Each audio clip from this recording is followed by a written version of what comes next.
In a world where light and shadow wage an eternal war, where the names of heroes become legends, and where ancient powers awaken once more, today, the candle of a great story will burn again. The last light of evening lingered over the wide grasslands north of the great river, and the shadows of the misty mountains stretched long and blue across the land. It was the hour when most creatures settled into silence, yet Beorn, the great skin changer, strode along the edge of his domain with watchful purpose. His keen eyes swept the fields, and the wind brought him the sense of beasts, earth, and something amiss. For several nights he had noticed strange disturbances, livestock missing from the farthest homesteads, frightened horses refusing to graze near the twilight borders, and the uneasy muttering of birds that should have been asleep. The signs were small, but he did not take such things lightly. Peace was a fragile thing on the edges of wild country, and Beorn guarded it with a fierce and quiet resolve. He knelt beside a trampled patch of grass. The prints were broad and heavy, pressed deep into the soil, as if by something towering and ill-tempered. Yet they were not fresh enough to follow plainly. They had been left just before dusk and hidden by the growing dark. Still, Beorn knew the look of such marks. "A troll," he murmured beneath his breath, though no one was near enough to hear. "Come down from the hills when none were watching." Trolls were not unknown in those parts, though they rarely dared approach so close to the lands he kept. And they certainly did not linger long, for they knew well enough to fear him. But this one had crept close, and worse yet, it had done so cleverly, leaving few traces and moving only at the dimmest hours. Beorn rose to his full height, broad shoulders set firm, his dark hair stirring in the evening breeze. He felt the stirrings of anger in him, not quick or reckless, but steady, like the rumble of distant thunder. These lands were under his protection. Anything that threatened those who lived nearby would have to reckon with him. Yet something about the tracks troubled him. They were the right shape, certainly, the grinding heel, the heavy weight. But the spacing was odd. Trolls were careless walkers, smashing through brush and stone with the bluntness of their kind. This one walked carefully, almost guided, as though it followed another's direction. Beorn scanned the darkening horizon once more. If a troll had truly dared descend from the mountains, there must be a reason. And reasons involving trolls were seldom simple or pleasant. He turned toward the woods beyond his homestead. The forest stood tall and close-knit, its branches whispering with the breath of night. Somewhere within those shadowed depths, answers waited. Perhaps the troll itself, perhaps something worse. The sky faded fully into starlight as he entered the trees. He moved without haste, yet with certainty, knowing the forest as well as he knew his own house. Leaves brushed against his arms, the soil softened beneath his steps, and the night creatures hushed as they sensed him passing by, not out of fear, but recognition. Beorn was a friend to all that lived honestly in the wild. After some time, he found what he sought, a broken cedar limb, snapped clean by an immense hand. The sap still glistened at its heart. Fresh, very fresh. "So," he said quietly, "it is still near." He crouched once more and examined the ground beneath the branch. Here the marks were clearer, a smear of clay, the stamp of a huge toe, and something else entirely. Small prints, like those of goblins, scattered around the larger ones. Dozens of them, pressed lightly into the soil as though they skittered about in a frenzy. Beorn's eyes narrowed. Trolls did not travel with goblins. Goblins despised sunlight, trolls feared dawn, and neither trusted the other enough to walk side by side. unless one controlled the other. And goblins were clever enough at times to force even trolls into service. He rose again, muscles tense beneath his simple tunic. This was no wandering monster seeking an easy meal. This was a scheme, one with purpose and planning, and it was unfolding dangerously close to his own hall. The forest darkened further around him, but Beorn did not flinch. He listened. Far off, where the trees thinned near the foothills, he caught a faint, distant sound, a lumbering, rhythmic thud, like something enormous moving with unwilling steps.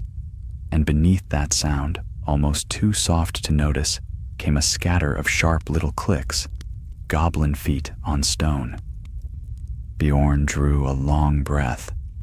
The night had grown colder, and the first hints of danger crept in like frost. "Very well," he murmured. "If they bring trouble down from the mountains, then I shall carry it back to them." With that, he set his stride toward the foothills, silent as a shadow, yet strong as an oncoming storm. The hunt had begun. Night deepened over the foothills like a thickening cloak, and the last traces of dusk faded from the sky. Beorn moved through the forest at a steady, ground-eating pace, guided not by sight alone, but by the quiet knowledge of the wild that lived in his very bones. The scent of broken earth lingered on the air, marked by the stink of troll sweat and the sharper, bitter taint of goblins. It was a foul mixture, enough to unsettle even the hardiest beasts of the wood. The trees grew knotted and close here, the branches heavy with old moss, and Beorn pressed forward with measured care. Though his stride was quiet, he carried the presence of a man who feared little and expected trouble. More than once, he paused to listen, not for fear of ambush, but to understand the shape of the danger ahead. The forest spoke to him in rustling leaves and snapping twigs. A hare darted past in sudden alarm, fleeing from something lumbering and clumsy somewhere beyond the ridge. He reached a rise where the ground fell away toward a shallow, moon-silvered vale. From the crest, he saw at last the figure he had been tracking, a massive troll, tall as two men and broad as a battering ram. Its skin was the mottled gray of stone after rain, and its steps were heavy enough to shake loose dust from the branches above. But it did not move like a troll should. Its shoulders twitched with irritation, its head jerked in confused directions, as though it resented every step it was forced to take. And behind it, Beorn's frown deepened, skulked 5 goblins, hunched and wiry, their eyes glinting like cold embers. They jabbed the troll with cruel iron spikes fixed to staffs, driving it forward with sharp commands that sounded like snarling whispers carried on the wind. They kept to the rocks and shadows, thinking themselves unseen. Beorn's hands curled slowly into fists. So it was true. Goblins herding a troll like a beast of burden, pushing it out of the mountains and toward the fertile lands of men. What purpose? Mischief? Terror? Or something deeper, plotted in caverns where darker things than goblins stirred? The troll halted suddenly, snorting in frustration, and one of the goblins crept forward to screech orders into its ear. It struck the creature's leg with its spike, and the troll bellowed in slow-minded fury, swinging its arm with a force that made the air shudder. The goblin ducked back with practiced reflex, chittering triumphantly. They had trained the brute well enough to endure pain without turning on them. That alone was troubling. Beorn crouched low, hidden among the ferns at the ridge. The conflict was now clear. The creature was being driven toward the farmlands. If it reached the villages before he stopped it, dawn would not save the folk there. A troll guided by goblins would cause devastation long before the first morning light turned it to stone. He could leap down now, break the goblins like twigs, and wrestle the troll to the earth. In his bear shape, he could crush the brute in moments. But he held back. A direct fight was possible, yes, but the goblins were cunning, and the troll itself might flee. Worse, the creatures might scatter into the dark, carrying word of him back to their hidden warren.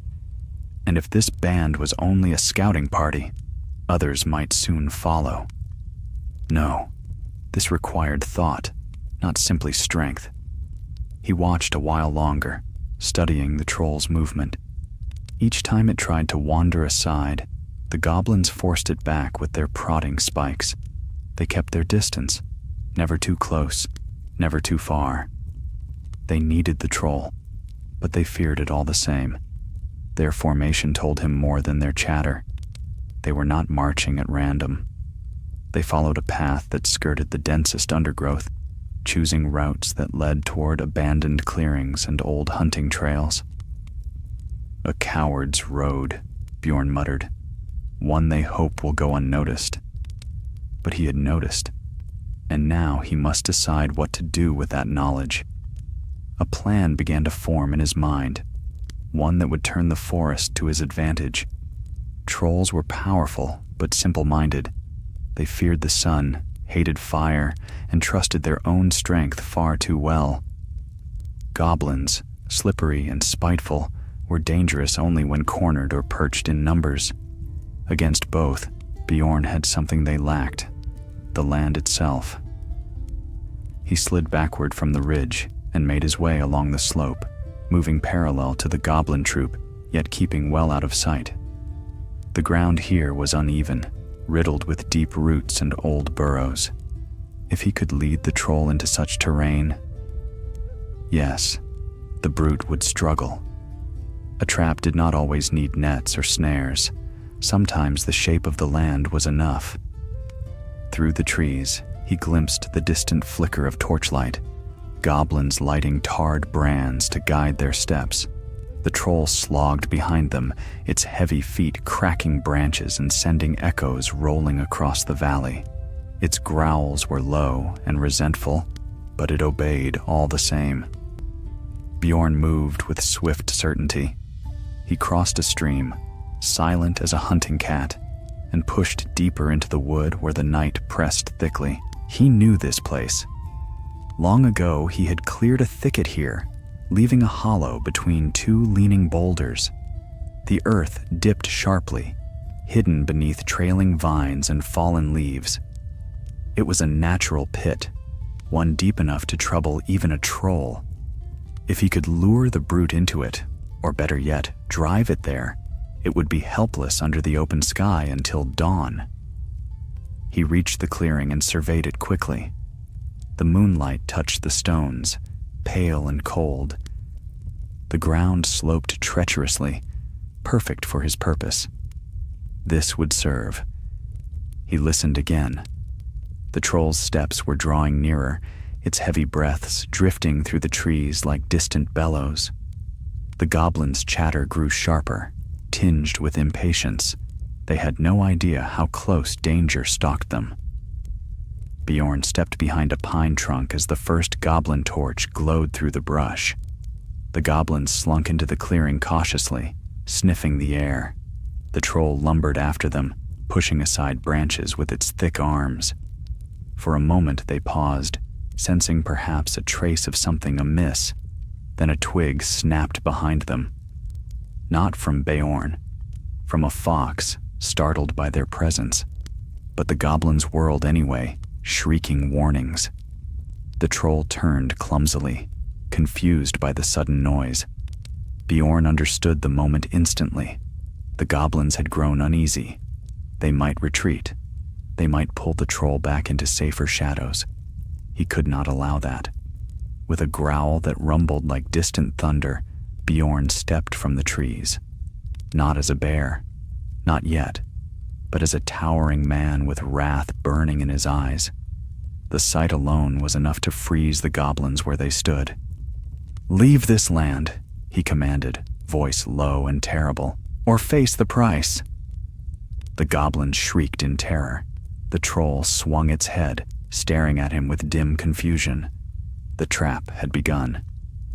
For an instant, the clearing held its breath, branches trembling in the night breeze, as though the forest itself waited to see what would follow. The goblins were the first to move. One let out a sharp, panicked cry, pointing its warped spear toward Beorn, as though the gesture alone might ward him off. Another stumbled backward, tangling its foot in a vine and falling with a hiss. Their courage, always thin, crumbled like dry bark beneath a boot. Beorn did not advance yet. He wished them to see him clearly, to feel the weight of his warning, and the certainty that this land was not theirs to trespass upon. His presence alone was a weapon sharper than any blade he carried.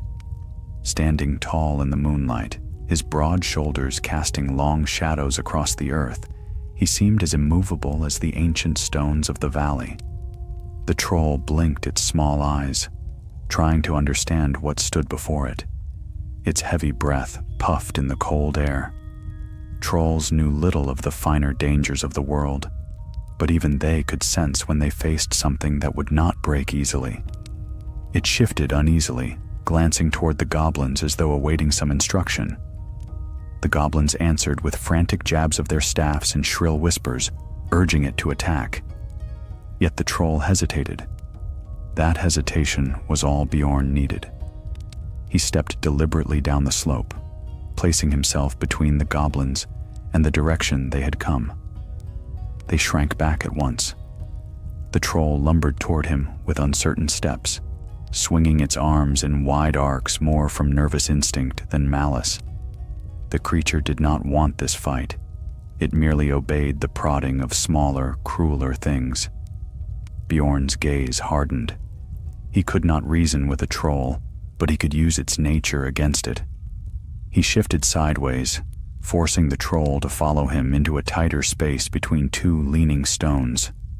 The creature's shoulders brushed against the rocks, scraping moss and showering grit to the ground. It growled in frustration. Trolls disliked narrow spaces. They felt trapped easily. The more unsettled it became, the easier it would be to guide. Behind the troll, the goblins scrambled to regain their wits. One darted forward with a hiss and struck the troll's calf with its spike, as if reminding it of its purpose. The troll roared at the pain, spinning clumsily, and Beorn seized the opening.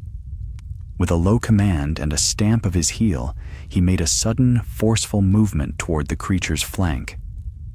The troll recoiled by instinct, stepping back, directly onto the treacherous slope of the hidden pit. The ground crumbled. Leaves and loose earth cascaded downward. The troll windmilled its massive arms, bellowing in panic, but the pit claimed it. With a thunderous crash that shook the clearing, the giant tumbled into the hollow between the stones. Dust rose in a choking cloud. Branches snapped under its weight. For a moment, only its snarling head and flailing arms were visible above the edge. Beorn stepped to the rim, his breath steady though his pulse beat strong in his throat. The trap had worked. The troll clawed at the rocky sides, desperate to clamber free, but the stones were at an inward angle and slick with damp moss. Each attempt only sent more dirt tumbling onto its face. Its roars echoed up the walls and into the night, stirring nearby birds from their perches. A goblin's scream drew Beorn's attention. One of the creatures charged, though whether from courage or foolishness was unclear. It raised its jagged spear and lunged. Beorn caught the shaft in one hand, wrenching it aside with such force that the goblin spun around helplessly. Before the creature could recover, he hurled it backward. It crashed into a bramble thicket and lay still, stunned. The remaining goblins shrieked in terror and scattered like startled insects. Two fled into the trees, claws scraping bark as they vanished into the dark. Another darted behind a boulder, only to peek out and realize Beorn had already fixed his gaze upon it. With a hopeless wail, it threw aside its torch and scrambled away on all fours. Beorn made no effort to chase them. Goblins that ran blindly into the deep forest rarely found their way back to any place that wanted them. Instead, he turned all his attention to the trapped troll. The creature thrashed at the bottom of the pit, shaking the walls with every blow. It roared in frustration and fear, but Beorn did not flinch. The pit was deep enough. The rising walls held firm. Even a troll's strength could not free it easily. "Rest now," he said in a low voice as though speaking to a wild beast caught in a snare. "You shall trouble no folk this night." But the danger was not gone. Trolls, driven by panic, could find surprising strength. If it managed to gain even a foothold, if the goblins returned with reinforcements, or if dawn came too late. Beorn stepped along the rim until he reached a boulder half buried beside the pit. He braced his shoulder against it, drawing a steady breath. Then, with a surge of strength that few living in Middle-earth could match, he heaved. The stone groaned and shifted. Earth cracked and poured down the pit's side like loose grain. With one final push, he rolled the massive rock fully over the edge. It thudded into place, wedging tightly between the leaning stones. The troll roared in outrage, beating against the new obstruction, but the boulder would not yield. Its weight was too great, its position too secure. Now the pit had become a prison.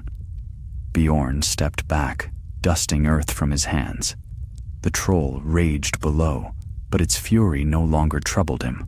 Dawn would come. No creature of its kind could withstand the touch of sunlight. When the first rays crept over the mountains, this brute would stiffen, falter, and turn to cold stone. A fitting end for a creature guided by malice not its own.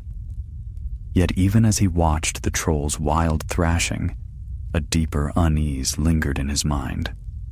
Goblins did not command trolls without reason. They were driven by fear, hunger, or orders, and these goblins had moved with direction, not the wandering chaos of a mere raiding party. Something had sent them down from the mountains, something that wished to test the strength of the lands Beorn protected. He raised his head, listening to the distant night. No sounds of pursuit, no returning goblins, but somewhere beyond the foothills, hidden among stones and deep caverns, a darker purpose stirred. "For now," he murmured, "this threat is ended." He turned from the pit and walked back into the forest, knowing the night was not finished with him, nor he with it. Beorn did not hasten back toward his homestead. Instead, he walked the forest's shadowed paths with the steady calm of one who knows danger seldom travels alone. The night wind moved through the branches in long sighs, bearing the scent of pine and distant snow, yet beneath those familiar smells lingered a faint trace of something harsher: goblin musk, iron, and fear. Though the troll was dealt with, the matter felt unfinished, as though the darkness itself withheld some further revelation. He listened as he went, truly listened. The forest often spoke to him in ways others could not perceive. Its unrest was subtle, woven into the crackle of dry leaves and the uneasy twitch of creatures hiding in burrows. Something had passed through these woods in secret, something that kept to the stones and shadows, guiding the troll as a shepherd drives a stubborn ram. He followed the faint trail left by the fleeing goblins, not out of wrath, but because their path might reveal the shape of a larger threat. At first, the route was little more than scattered prints and broken ferns, but as he neared the foothills, the tracks grew clearer. Goblins had passed through this way in larger numbers than those he had seen. At least a dozen feet had scurried over the soft earth, some small, some twisted, all bearing the same urgent direction, toward the mountains. Beorn's brow furrowed.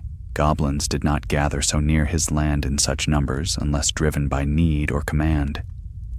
He stooped, brushing aside a fallen branch to reveal a crushed length of rope smeared with tar. Strange. Goblins rarely wasted rope unless binding something stronger than themselves. Had they planned to drag more than a single troll into the lowlands? He rose and continued onward, winding along a narrow deer path until the land began to rise beneath his feet. The trees thinned, giving way to rocky outcrops and thorny brush. Here, moonlight struck the ground unimpeded, and in that pale glow, Beorn saw clearer signs of recent passage. Claw marks on stones, the smear of oil from goblin torches, and once, the unmistakable footprint of a wolf. No ordinary wolf, but one bred in goblin dens, lean and long-jawed.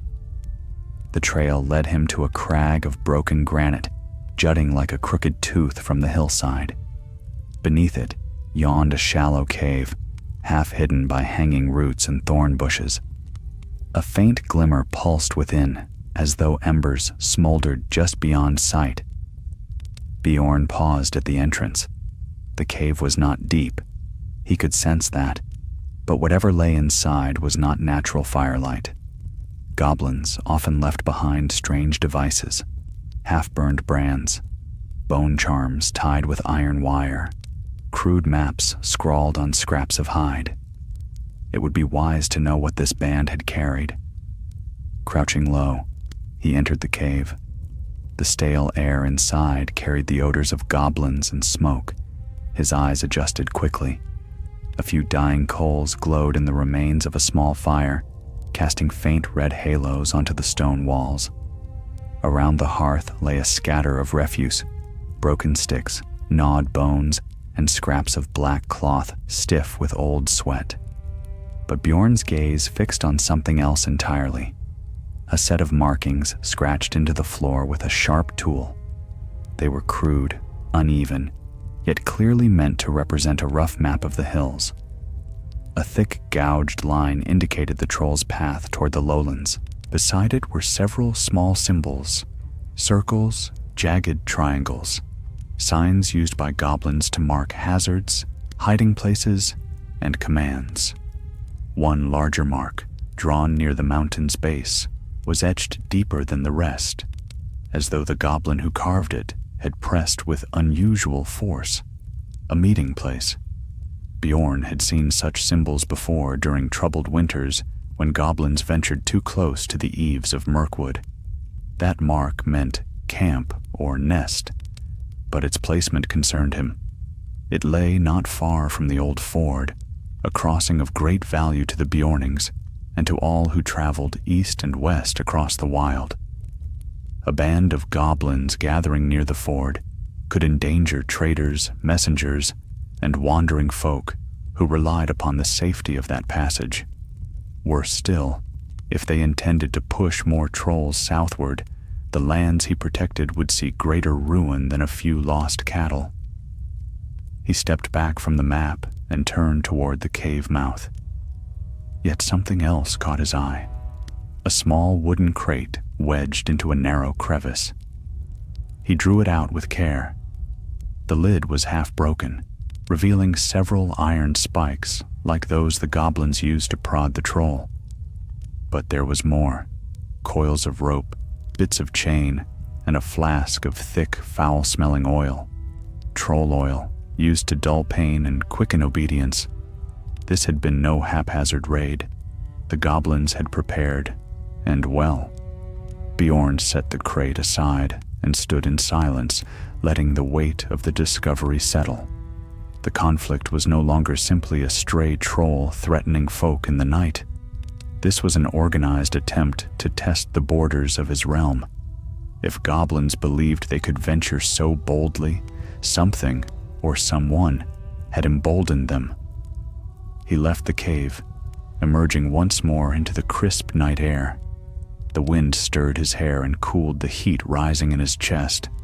Above him, clouds drifted across the moon, dimming the light.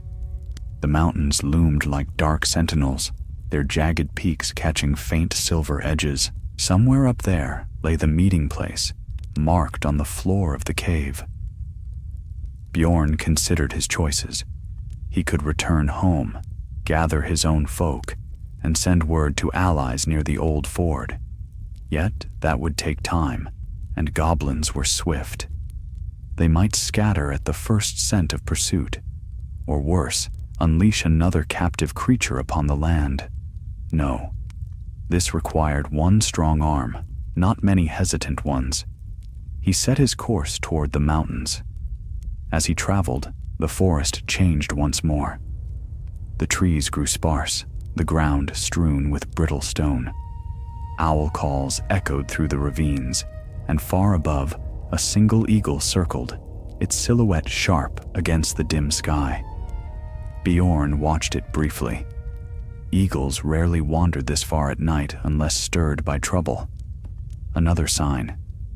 When he reached a tall granite arch formed by centuries of wind-carved stone, he stopped to listen. The arch opened into a wide, sloping hollow. The earth there bore many tracks, goblin feet coming and going, the dragging of a heavy object, and prints of wolves pacing in circles. Torches had been planted here earlier, their charred stubs still wedged between stones.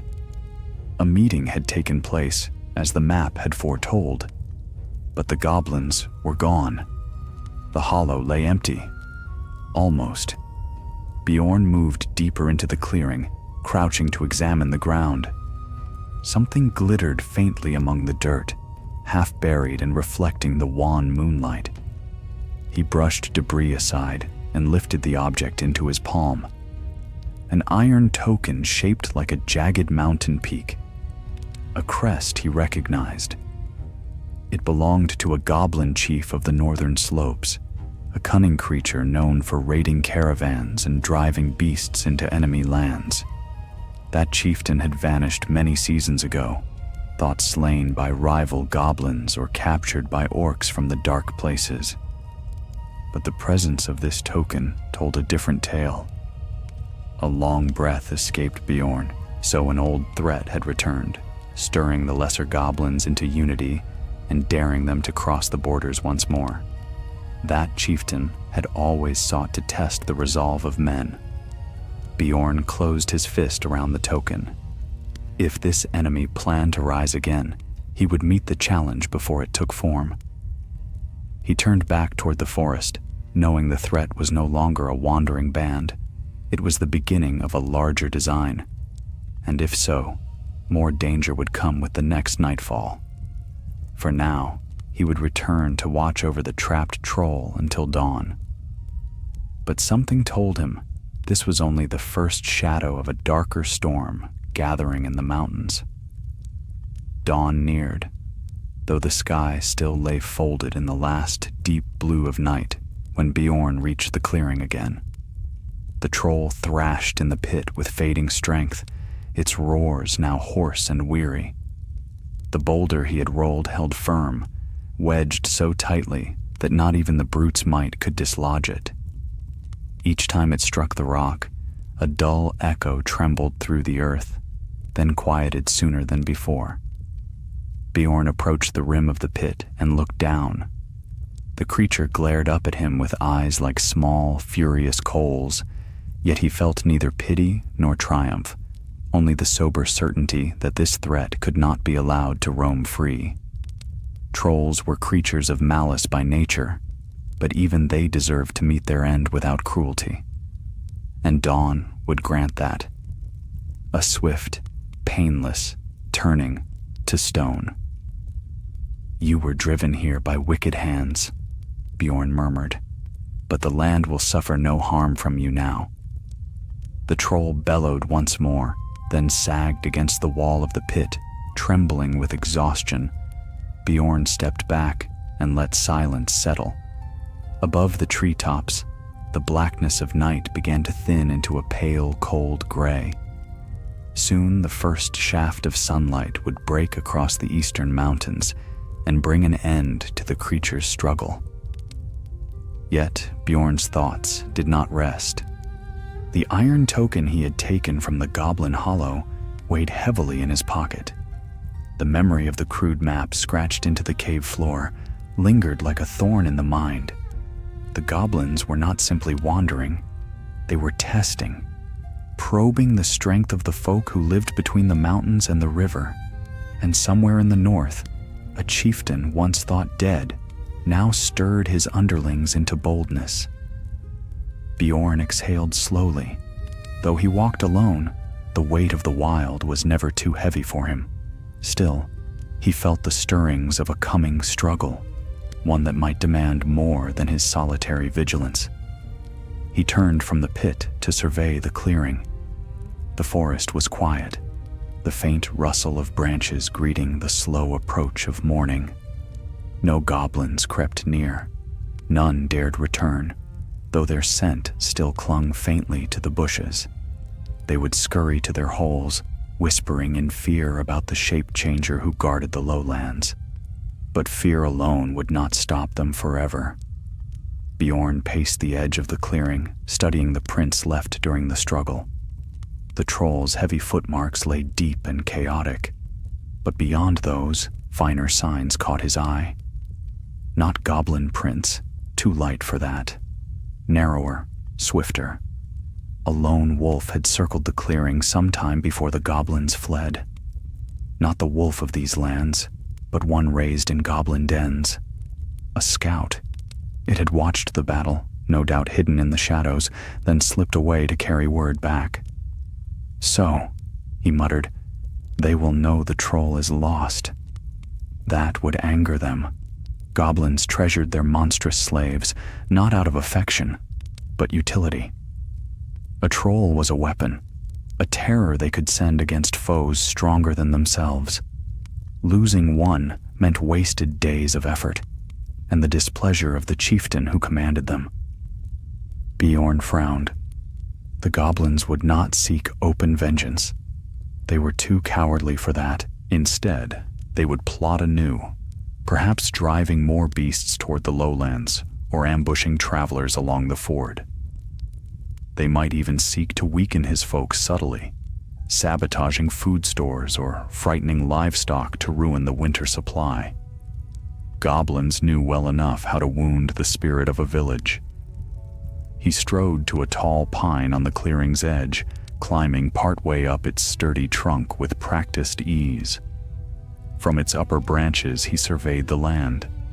To the south, his homestead lay hidden by distance and rolling hills. To the west stretched the great river, winding like a pale ribbon through the land. To the east, the forests deepened, eventually giving way to the wild edges of Mirkwood. And to the north, the mountains loomed, cold and unyielding, their jagged crowns glowing faintly with the promise of dawn. Somewhere in those crags lay the goblin's hidden nest. He descended the tree, dropping to the forest floor with a soft thud. The first golden thread of sunlight flickered across the eastern horizon. It touched the uppermost pines, gilding them with pale warmth. One more minute, perhaps two, and the light would reach the clearing. The troll sensed it. The creature stiffened suddenly, eyes widening in instinctive terror. It clawed desperately at the walls of the pit, giving a roar that trembled with fear rather than fury. But its attempts were hopeless. The walls were too steep, the boulder too heavy, the pit too deep. Beorn watched in silence as the pale beam of morning crept across the ground, like a slow, deliberate hand. It reached the rim of the pit, then slipped downward, illuminating the troll's left arm.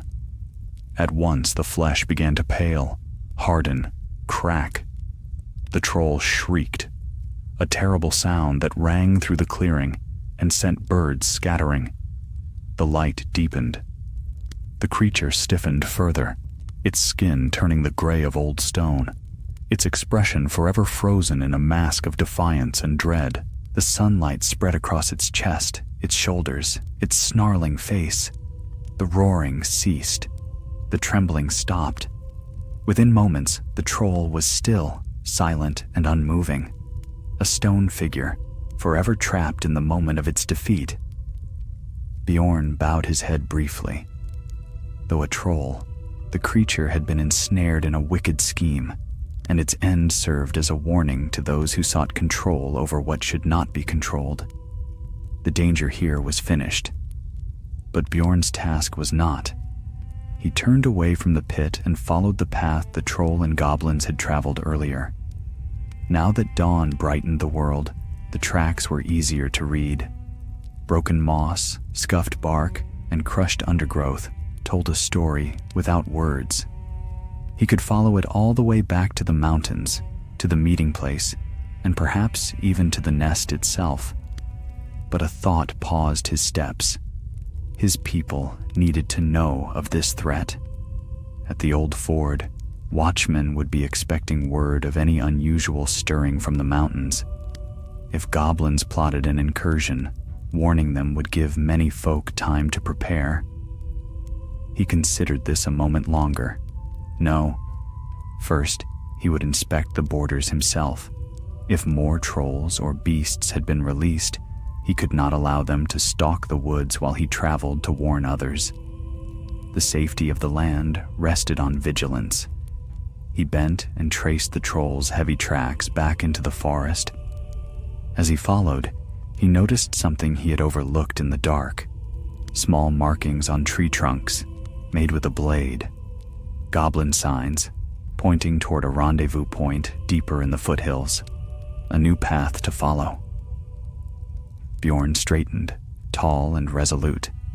The forest greeted the full dawn now, birds singing, branches glistening with dew. Yet beneath that morning peace, the shadow of the goblin's scheme remained. He set his stride toward the north once more. Whatever was brewing in the mountains, he would uncover it before it reached his door. The morning light settled gradually across the land, softening the hard lines of the foothills and scattering pale gold across the dew-laden grass. Yet though the day brightened, Beorn felt no easing in his heart. The goblin-marked trees, scratched with jagged symbols pointing deeper into the wild, spoke of a path not meant for the eyes of free folk.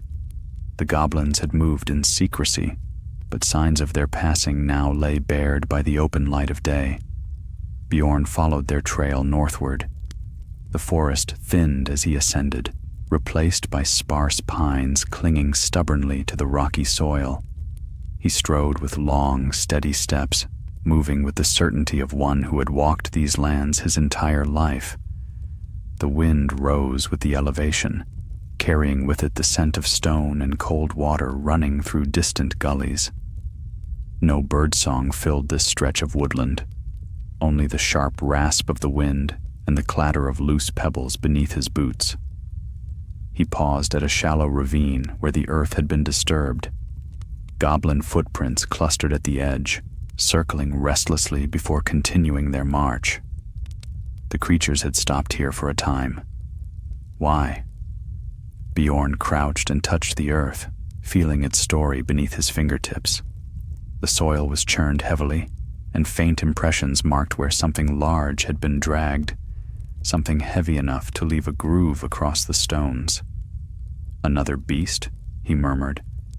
But the marks were old, older than the troll's path. Whatever they had dragged here had been moved days earlier. Still, this ravine had served as a meeting point, a place where goblin scouts had gathered to receive orders. Their tracks diverged in many directions before merging again farther north, like streams converging into one river. Beorn rose and pressed on. The ravine opened into a stony plateau with broad slabs of granite jutting at sharp angles. Here the air felt colder, as though the shadow of the mountain lay thick over the land. From this height he could see far.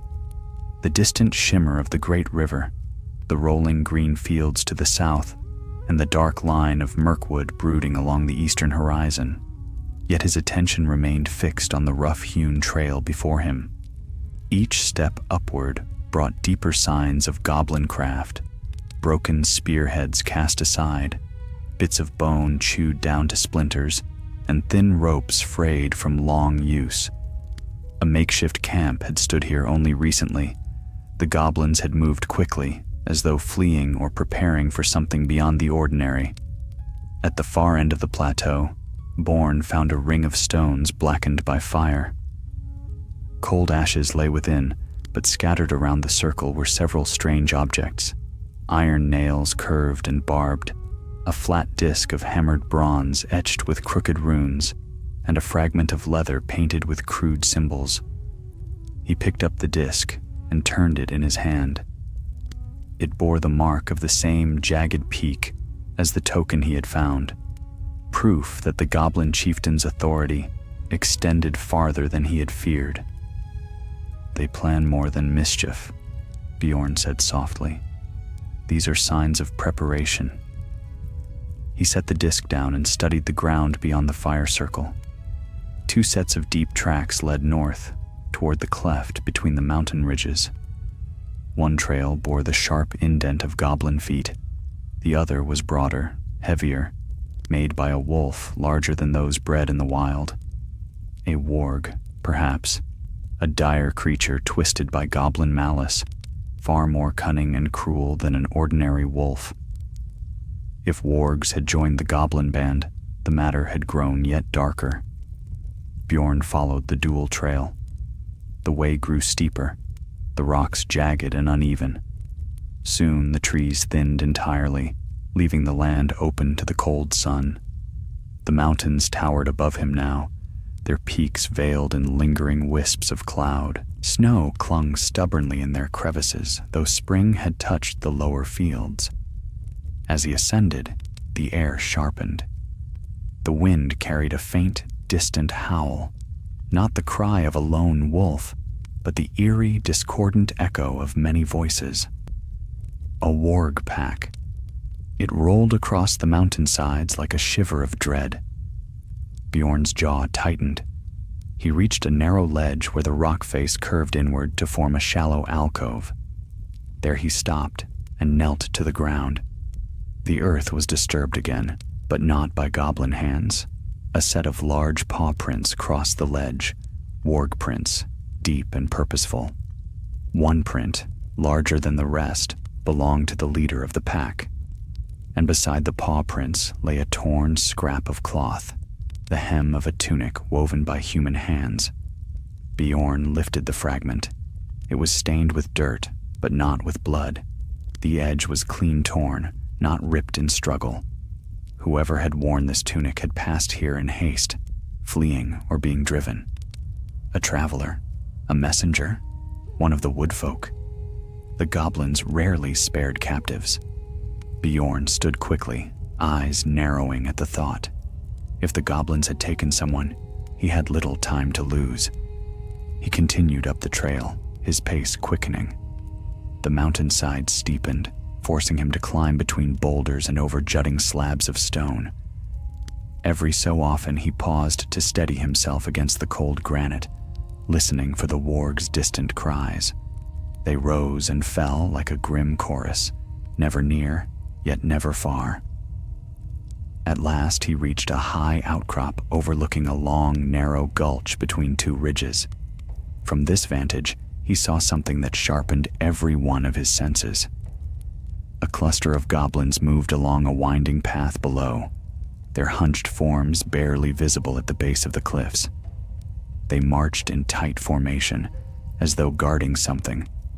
A warg padded beside them, its head low, its eyes gleaming with cold hunger. And behind them, bound by ropes and prodded forward, stumbled a young man, ragged, exhausted, and bruised. Beorn's gaze hardened. A prisoner. That confirmed his worst suspicions. The goblins guided the man toward a narrow opening at the foot of the ridge, a cave entrance almost hidden by fallen boulders. A warren, perhaps, or worse, a gathering point for the chieftain's forces. Beorn dropped low behind the rocks, keeping himself hidden. He watched until the last goblin vanished into the opening, the warg slipping inside as well. Only when silence returned to the gulch did he rise to his full height. This changed everything. trolls driven into his lands were trouble enough, but a captured traveler meant the goblins had grown bold enough to take prisoners under the open sky, bold enough to risk the wrath of the Beornings and all who dwelt near the great river. He descended from the outcrop with careful steps, moving like a shadow along the steep trail. The sun was rising higher now, spilling its light across the mountains, but the gulch remained cold, shaded by the towering cliffs that flanked it. Perfect hiding for a goblin nest. Beorn reached the far end of the gulch and crouched behind a ridge of broken slate. From here, he could see the cave entrance clearly. 2 goblins stood guard outside, their spears tapping the ground as they muttered to one another. Lazy, inattentive guards. The creatures trusted the seclusion of the gulch to shield them. Beorn felt the familiar, simmering strength stir in his blood, the strength that lay coiled within him like a sleeping bear, always ready to awaken when needed. Not yet, he told himself. A reckless charge would risk the captive's life. He watched the guards a little longer, gauging their movements and waiting for the moment when their vigilance faltered entirely. When it came, he would strike. He would rescue the captive. And he would learn from the goblins' own tongues why they had dared to send a troll, a warg, and armed scouts into his lands. For now, he slipped soundlessly toward the cave mouth, the promise of confrontation drawing steadily nearer. Beorn advanced with the quiet of a hunting cat, each step careful upon the shifting stones. The 2 goblins guarding the cave had settled into bored restlessness, their spears tapping idly, their eyes wandering toward the shadows rather than the path before them. They muttered to each other in their harsh, clacking tongue, complaints no doubt about hunger or the cold wind or the labor of guarding when they would rather lurk inside among their pack. Beorn slipped behind a tall boulder and halted. The gulch lay still as grave dust. The time had come. With a single stride, he crossed the last stretch of open ground. One goblin sensed the sudden shift of air and turned. Its yellow eyes went wide, its mouth gaping in a hiss of terror. Beorn's hand closed around its spear before it could lift it. With a swift twist, he snapped the shaft in 2, then seized the goblin by its collar and hurled it against the stone wall. It collapsed with a shriek, the sound echoing down the gulch like a broken flute. The second goblin tried to flee into the cave, but Beorn caught it by the scruff. It wriggled in his grip like a trapped weasel, cursing and clawing, but its efforts were wasted. Beorn shook it once, silencing its cries, then slammed it to the earth. Dust rose in a choking cloud. The creature lay still, alive but unconscious. Beorn listened for any stirrings from within the cave. None came. Perhaps the passage twisted sharply, muting sounds from outside. Or perhaps the goblins within were too caught up in their plotting to notice the world beyond their dim-lit tunnels. He stepped over the fallen guards and entered the cave mouth. The air changed immediately, damp, stale, tinged with the sour stench of goblin breath and burnt fat. The darkness pressed close, but faint light flickered deeper in the tunnel, torches wedged into cracks, their flames spitting weak orange glow upon jagged walls. The passageway narrowed, forcing Beorn to lower his head. He walked slowly, his hands open and ready. The goblins' voices drifted from afar, an uneven chorus of snarls and muttering. The tunnel widened at last into a cavern lit by several crude brands. Shadows danced upon the uneven floor. There were 6 goblins here, huddled around a cluster of stones arranged like a makeshift table. They pawed at scraps of dried meat, tore at bones, and bickered among themselves about something piled on the table's center. Beorn squinted. Maps, bits of parchment and hide, marked with crude lines. One goblin glanced up, sniffing the air.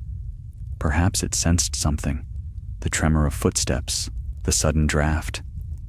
Before it could call out, Beorn stepped forward, his silhouette filling the narrow entrance like a looming shadow. "Who leads you?" His voice rumbled through the cavern. Chaos erupted. The goblins scrambled to their feet, scattering bones and ashes. 3 drew their crooked knives, brandishing them with loud, frantic screeches. 2 more fled immediately into the deeper tunnels. The last stood frozen, clutching a scrap of hide to its chest. One rushed him with reckless fury. Beorn caught its wrist, turned it aside, and sent the creature flying into the cavern wall. It fell limp.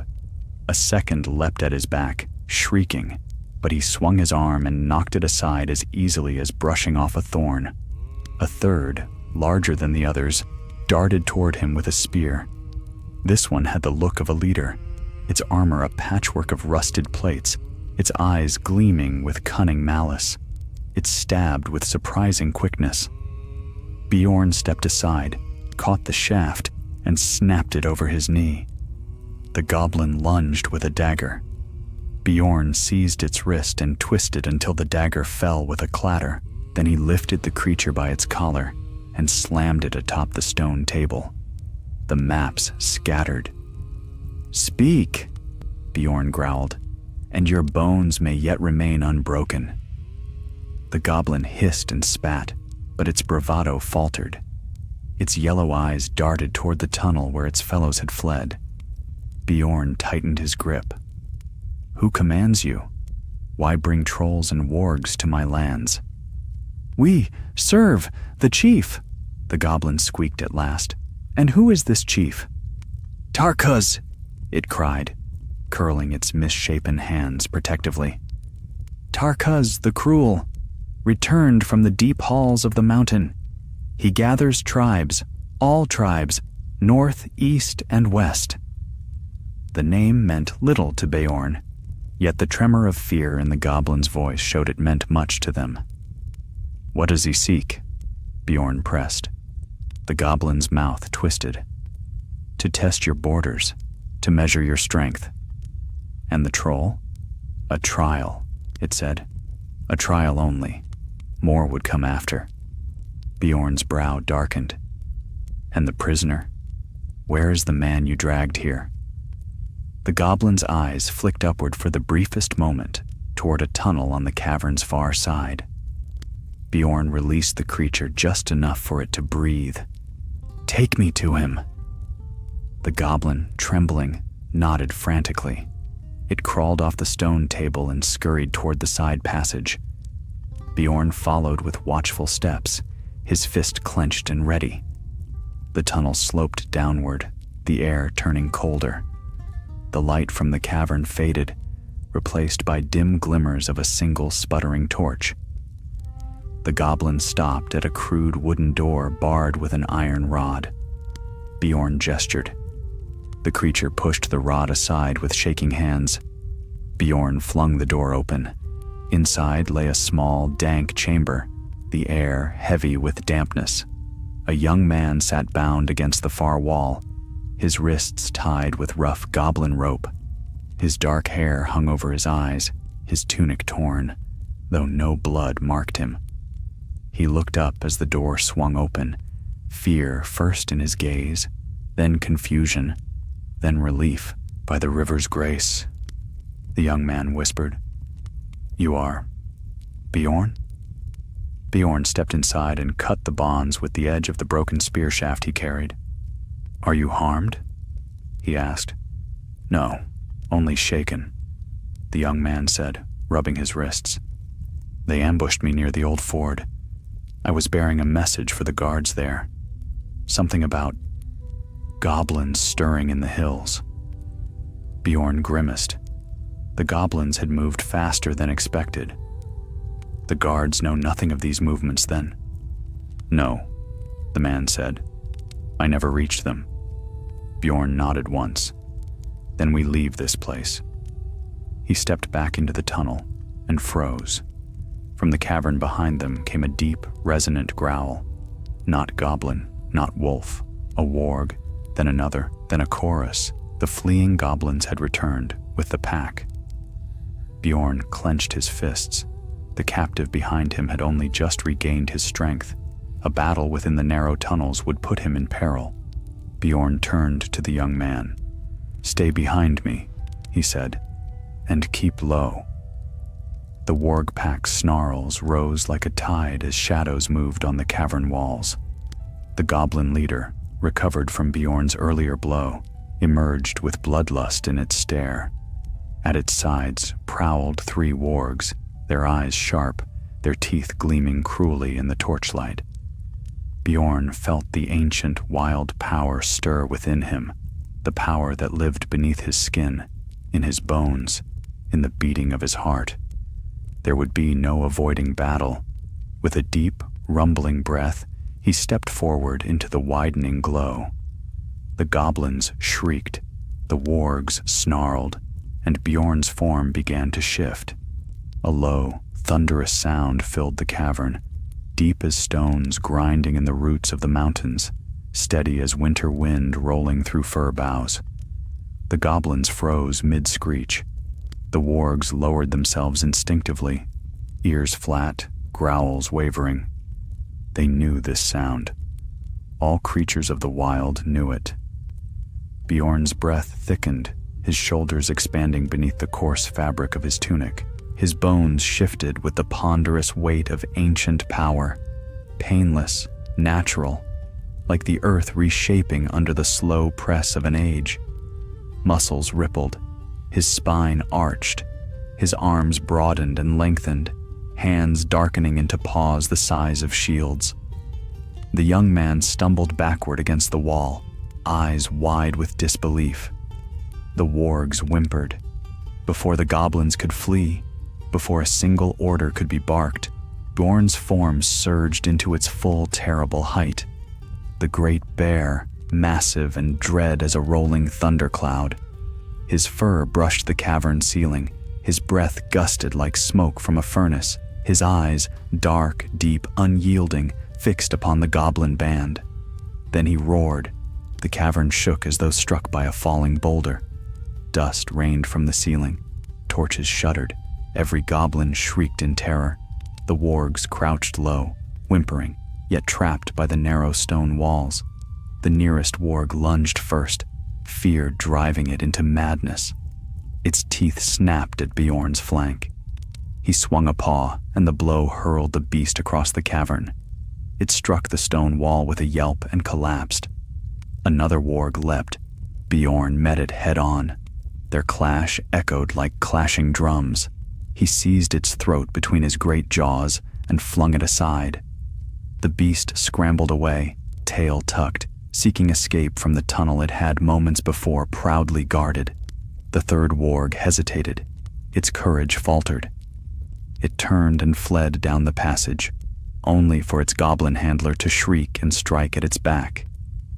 In its panic, the warg turned on the goblin, snapping wildly. The cavern erupted into chaos. Beorn moved through it with the certainty of a storm. He barreled forward, scattering the goblins that stood between him and the cavern's center. One tried to climb the rocks to escape. Beorn crushed the ledge beneath it with a strike of his paw, sending the creature tumbling. Another ran for the deeper tunnel. Beorn snapped his jaws inches from the goblin's heels, and it fell screaming. Yet he did not linger on any fallen foe. He struck only to break their strength, not to slaughter in wanton fury. A few scrambled away into narrow cracks too small for him to pursue. The others hid behind stones, trembling. At last, only one remained standing. The goblin leader, Tarkhuz's servant, who had barked commands with such confidence before. Its armor rattled with its trembling, yet it held its dagger high, refusing to shrink. Perhaps it believed courage might earn mercy. Beorn stepped forward, looming tall. His breath gusted over the goblin, stirring the ragged hair upon its scalp. The goblin dropped its dagger. The weapon clattered on the stone. In that instant, Beorn's bare form held still. He lowered his head, huffing a growl that told the goblin its fate hung by a single thread. Slowly, deliberately, He placed one great paw upon the cavern floor between them. "Speak," his voice rumbled, not words, but the meaning of them carried in the thunder of his growl. "Where is your chief?" The goblin tried to answer. Its voice shook. "Deep in, he waits in the mountain halls, gathering more, many more." "How many?" Beorn growled. "Dozens," the goblin cried. "More in pits, more in the cracks. They come from the far north, from the eastern darkness. Tarkus calls them all." The bear's eyes narrowed. Shadows flickered across his massive form. "For what purpose?" he pressed. The goblin gulped. "To test you, to strike the ford, to scatter your folk, to claim the river for the tribes. Tarkus says the world of men weakens, that now is the time." Beorn's growl silenced the rest, not with anger, but with utter certainty. Enough. With a final rumble, he stepped back. The goblin collapsed to its knees, shaking uncontrollably. Beorn turned away from it. He did not strike it dead. No, fear would drive it far from these hills. Better that it flee and spread word of what it had seen. The wrath of the skin changer, guardian of the lowlands. Goblins were cowards at heart. Tales of Beorn would keep them scattered. For a time, at least. He lumbered back toward the prisoner. The young man still sat where he had been, staring in awe as the great bear approached. But the terror in his eyes gave way to relief when Beorn's form shimmered, shifted, contracted. Bones realigned, fur receded. The bear became a man once more, though the echo of its power lingered around him like a shadow. Beorn stood in the dim light, steady and unshaken. "You can walk?" he asked. The young man rose on unsteady legs. "Yes, I think so." "Then stay close." Beorn guided him toward the cavern entrance. Behind them, the surviving goblins skittered away into cracks and holes, desperate to avoid the path of the man who had undone their pack. They reached the mouth of the cave. Morning light streamed across the gulch, thin but warm. The shadows recoiled from it. The young man breathed deeply, savoring the open air. "Had you not come," he said quietly, "you would not be standing," Beorn finished. "But the danger has not passed." He looked northward, toward the dark cleft where the mountain's shadows lay thick. Tarkus the Cruel, a chieftain risen from obscurity. One bold enough to lead goblins and wargs across the borders of his land. One bold enough to test the strength of Beorn himself. The wind changed direction, carrying with it a distant, unfamiliar echo. Drums, faint as heartbeat against stone. Drums deep in the mountain. Beorn's eyes narrowed. The captive followed his gaze. "What now?" the young man whispered. "We leave this place," Beorn answered, "and we prepare for what comes next." He set his stride down the gulch, guiding the rescued man safely away from the cave. But even as they descended toward the lower forests, Beorn felt the truth rising within him with the weight of a coming storm. This was no isolated plot. This was the beginning of war on the borders of his realm. And somewhere in the mountain's dark heart, Tarkus the Cruel was gathering his strength. Beorn and the rescued man descended the winding gulch until the jagged walls opened into a windswept slope overlooking the forested lowlands.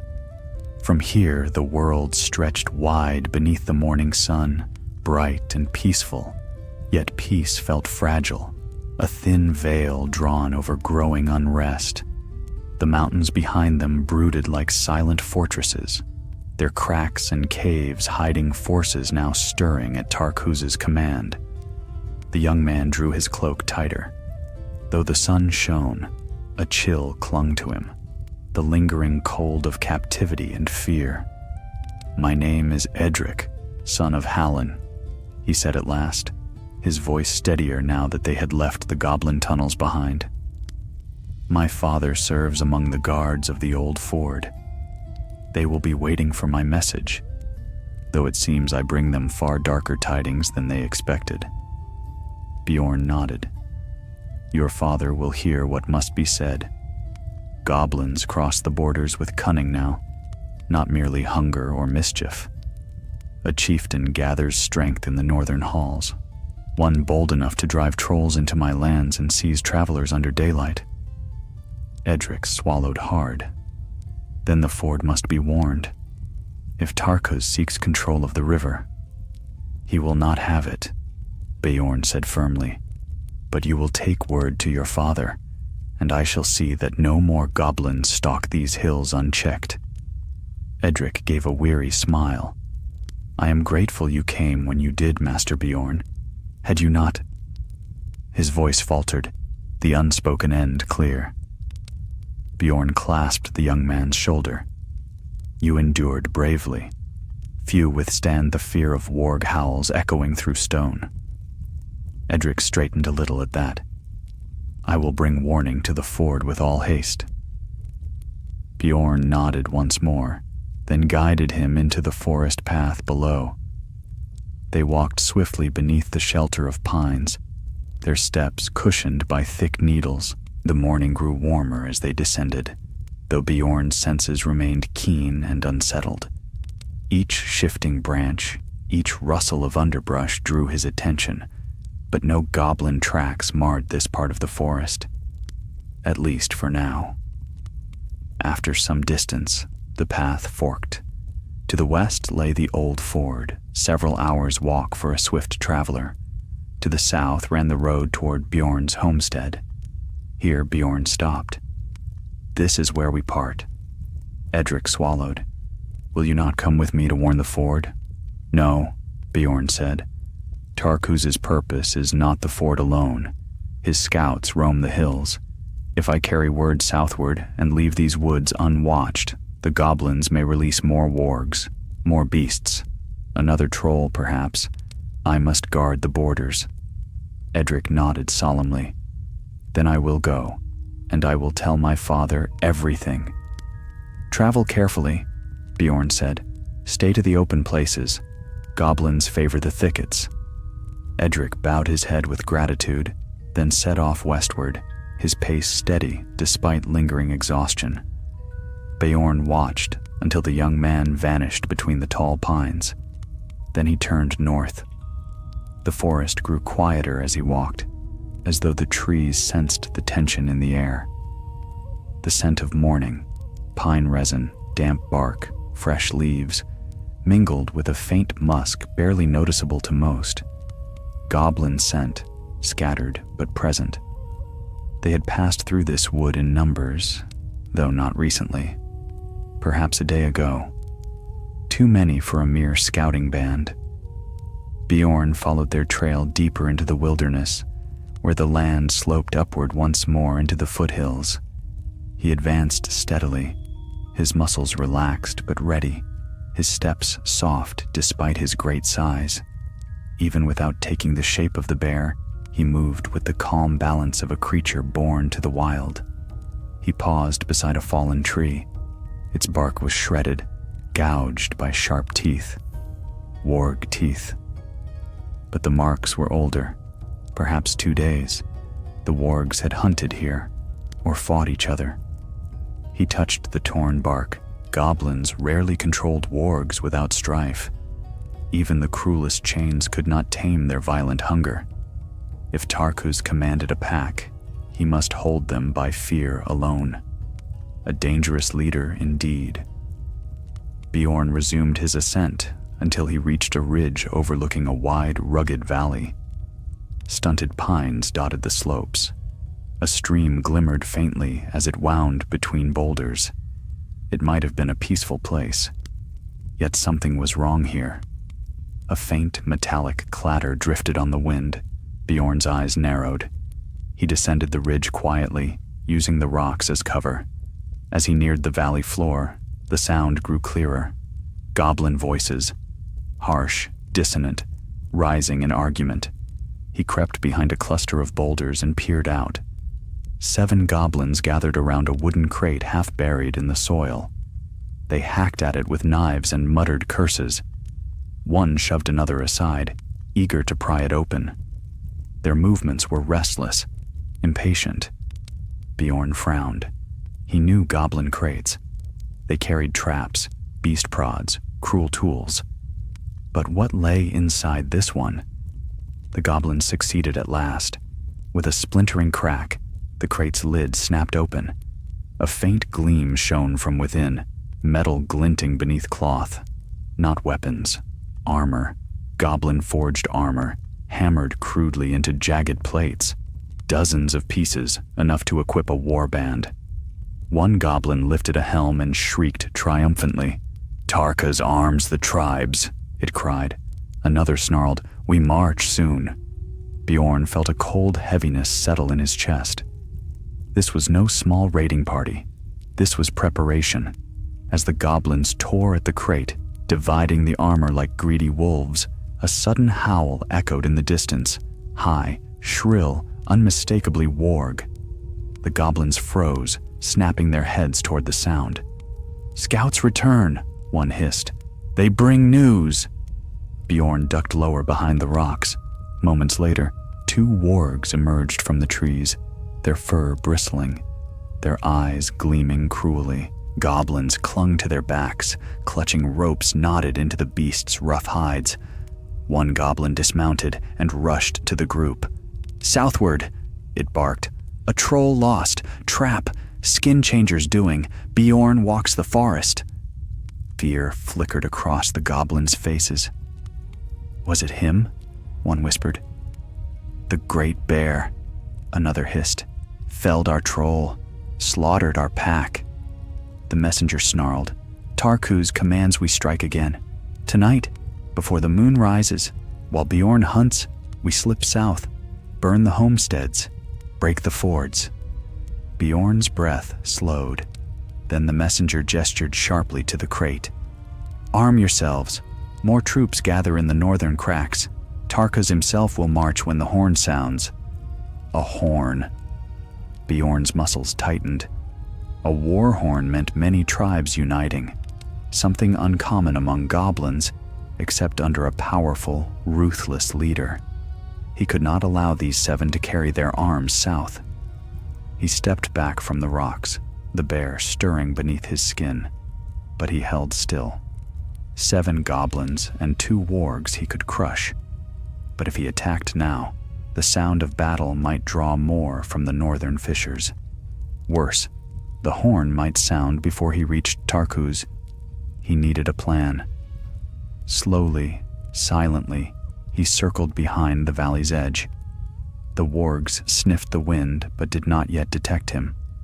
The goblins bickered loudly, tossing armor pieces to one another, arguing about who deserved the larger plates. Beorn reached a cluster of loose boulders perched precariously near the slope's top. A rock slide here could sweep down the valley floor like an avalanche. He placed his hands upon the largest stone. He drew a slow breath and pushed. The boulder shifted, then rolled. The slope thundered. The goblins shrieked in terror. The wargs barked wildly and tried to scatter, but the rocks fell like the blow of a mountain hammer.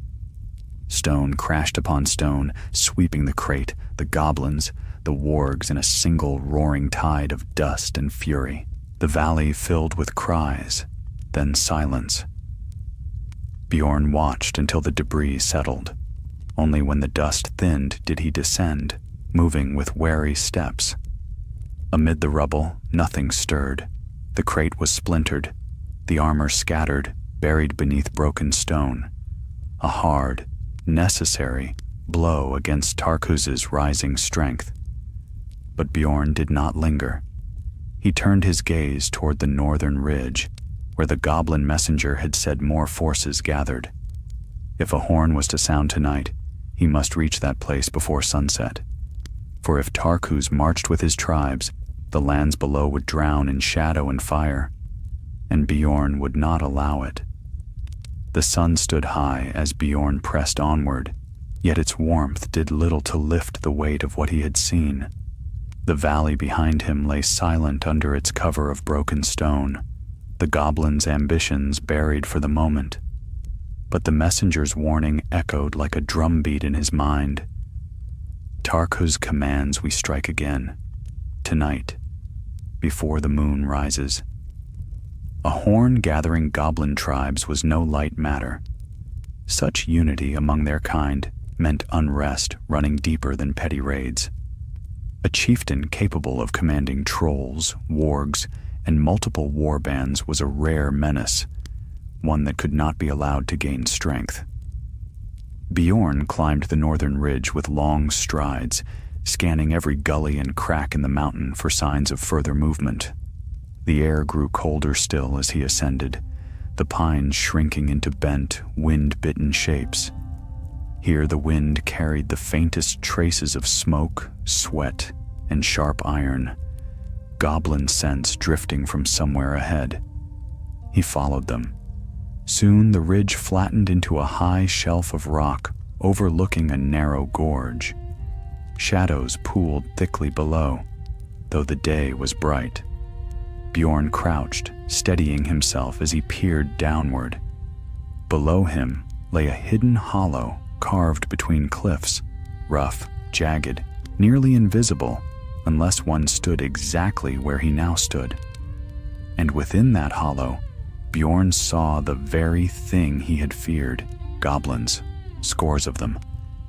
They crawled across the ground like ants upon a carcass, dragging crates, fastening leather straps, testing rusted blades, and hammering crooked nails into armor plates. A few larger goblins barked orders, and smaller ones scurried to obey. Several wargs prowled the shadows, their eyes gleaming like coals. Black smoke curled from a pit fire near the cavern mouth. This was no raiding party. This was a staging ground. Beorn's jaw tightened. If he allowed this force to gather until evening, the damage they could unleash upon the lowlands and the unsuspecting folk of the old ford would be ruinous. Their numbers were greater than he had hoped, though still fewer than a full army. Yet with cunning and timing, goblins needed only a handful to cause calamity. He shifted into a lower crouch, studying the hollow for weaknesses. The gorge leading to it was narrow, sheer cliffs rising on both sides, too steep for wolves to climb easily and too tight for trolls, though a warg pack could slip through. A single entrance meant a single vulnerable point. Good, very good. If blocked or collapsed, the entire hollow could be sealed, trapping the goblin forces inside. But Beorn knew the mountains well. Rockfalls were unpredictable. One wrong strike, and the collapse could spill outward rather than inward, leaving the goblins free to scatter into the hills. He needed certainty. He retreated from the ridge and began circling wide across the rocky crest. As he moved, he tested the ground with practiced steps. Here, the stone was solid. There it grew fractured. He paused at a cracked outcropping where fractures zigzagged deep into the ridge. He knelt and ran his hand along the splitting stone. This section could fall. Not easily, but with enough force, enough weight, enough of the strength that lay within him when the bear stirred. If he broke this ridge at its weakest point, the cliffs would shear downward, pouring boulders and scree into the gorge's only entrance. A whole warband could be buried in moments. He rose slowly. This was no simple trap.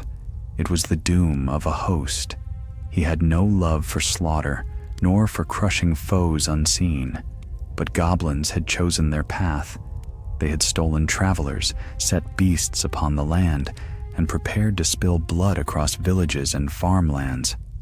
If this host marched, innocents would die.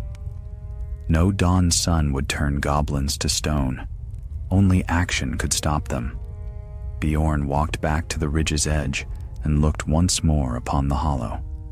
He did not strike at once. Instead, he watched how the goblins moved, watched where they gathered, watched how the wargs paced the shadows with restless hunger. He waited until the largest goblins marched toward the gorge entrance, inspecting the path their troops would soon travel. He watched until the crates of weapons were stacked near the passage, until the wargs were gathered close to their handlers, until the entire force stood in a loose cluster near the single point he meant to collapse. When the shadows fell just right, he stepped back from the ridge and breathed deeply. The bear stirred.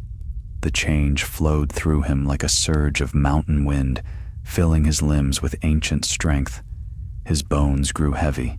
His muscles tightened and broadened. His breath deepened into a sound like distant thunder. When he stood again, the man was gone. The bear towered in his place. He lumbered toward the fractured rock. The ground trembled beneath his paws. He tested the stone with a shove. It groaned, but did not break. He drew back, braced himself, and struck. The impact echoed through the ridge like a crack of lightning. Splits raced through the stone. Dust billowed upward. Pebbles skittered down the slope. He struck again, and again. The ridge shuddered. Stone split with a sound like the tearing of the earth's own skin. Then, at last, with a roar of collapsing earth, the outcropping gave way. Beorn sprang back as tons of rock poured down into the gorge. Boulders crashed together, bounding and tumbling in a deafening cascade. Dust rose in thick clouds. The mountain howled as stone met stone. Below, screams rose, goblin cries lost beneath the avalanche's fury. Wargs howled once, twice, then fell silent. When the thunder faded, an eerie hush settled over the ridge. Beorn approached the edge and peered down. The entrance to the hollow was gone, buried beneath a mound of jagged stone taller than 4 men. No movement stirred beneath it.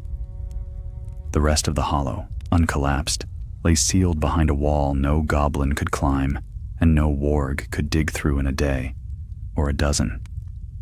He exhaled heavily through his great nostrils. The threat of the war band was ended. Yet, he did not linger in triumph. The sun still burned high, and there remained one more question, one as sharp as a thorn lodged beneath the skin. Where was Tarkuz the Cruel? The leader had not been among the gathered goblins. The scouts had spoken of him waiting deeper in the mountain halls, summoning more tribes, preparing to march at the sound of his horn. Beorn's bare eyes narrowed. He shifted back into his human form, the transformation slow and steady. The wind cooled his skin as he rose upright once more. One warband was buried, but Tarkuz remained, and would surely sense the loss of his forces. Beorn descended the ridge's far side, determined to find the chieftain's lair before nightfall. If Tarkuz lived, the threat endured, and Beorn knew well that shadowed foes did not stay hidden long once provoked. As he neared a narrow pass leading deeper into the mountains, he paused. From within the dark ravines came a faint sound, a deep, rising echo, a horn. Its voice rolled through the stone like a distant storm. Tarkuz had sounded the call, and war in the hills had begun. The horn call rolled through the mountain passes like a mournful oath, rising and falling with the wind as if the very stone answered it. Beorn halted where he stood upon the narrow path, his breath held, his eyes turning northward. That sound, deep, raw, trembling with a warlike summons, was no goblin's crude blast. It carried weight and command. It carried purpose. It carried the presence of Tarkuz the Cruel. The mountain's shadows thickened, as though stirred by the echo of the horn. Loose gravel rattled down the cliffs. Birds took wing from far crags, fleeing toward the lowlands. Even the wind seemed to sharpen with a cold edge. Beorn straightened, shoulders tense. If the horn had sounded, then Tarkuz's tribes were not buried with the warband he had just destroyed. Others waited in deeper dens, tribes who listened for that horn and would now begin to move. He quickened his pace toward the sound. The path narrowed to a stony ledge no wider than his shoulders. Below lay a steep fall into shadow, too far to survive, even in bear shape. But Beorn moved with the balance of the wild, his steps steady, his eyes fixed ahead. The horn blew again, louder, closer. Its echo traveled through his ribs like a trembling promise of battle. He rounded a sharp bend. Ahead stretched a fissure in the mountainside, a cleft descending into a cavern so dark that the sunlight could not reach its depths. The entrance was tall enough for 2 men, but roughened with crude carvings, scratches made by claws or stones dragged across the walls, goblin marks, warning marks, territory claimed by tribes foul and cruel. The horn call had come from within that cleft. Beorn paused only long enough to scan the rocky slope above the entrance. No guards lingered. The goblins were too confident in their isolation. Foolish. No place in Middle-earth was far enough to hide from the wrath of the free folk forever. He entered the cleft. At once the world grew dim. Only thin shafts of pale daylight filtered down from cracks above. The walls narrowed around him, slick with cold moisture. He advanced carefully, eyes adjusting to the darkness as the smell of goblins grew thicker. Torch smoke mingled with the stench of unwashed bodies, damp fur, and rotting meat. And beneath it all, something else. A hot, metallic scent. Blood.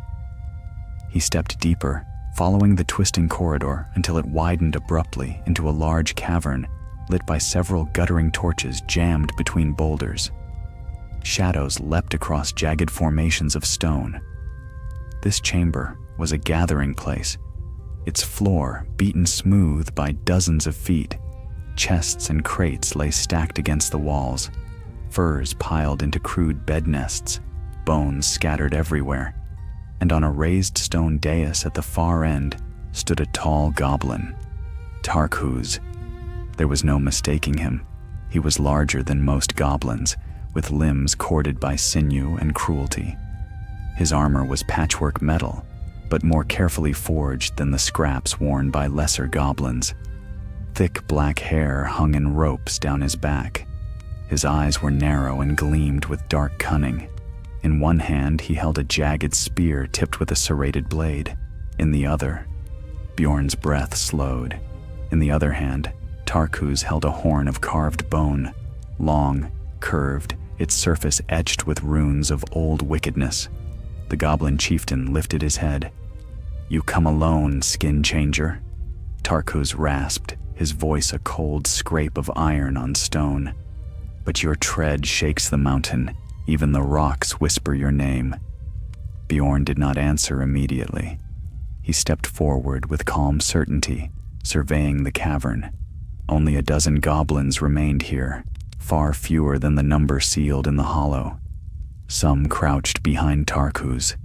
Others lurked near the walls, knives clutched nervously, their eyes flicking between their leader and Beorn.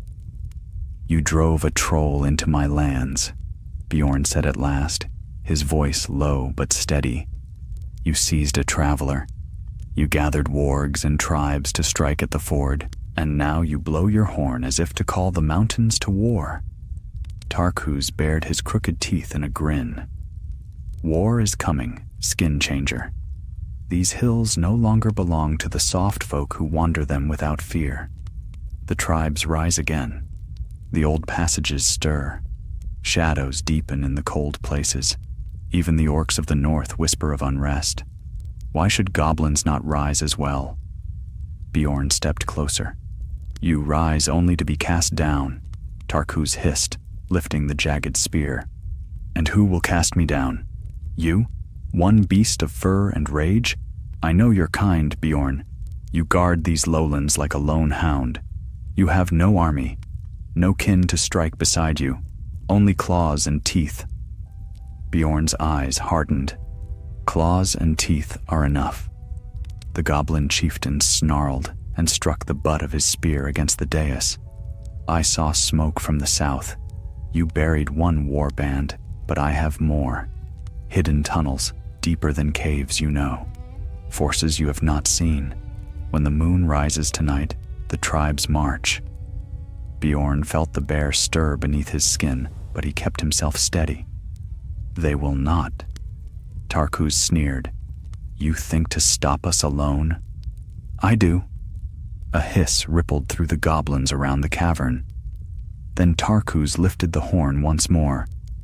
Then watch, Skin Changer, and despair. Watch as I call the tribes again. Watch as the mountains answer. He raised the horn to his lips.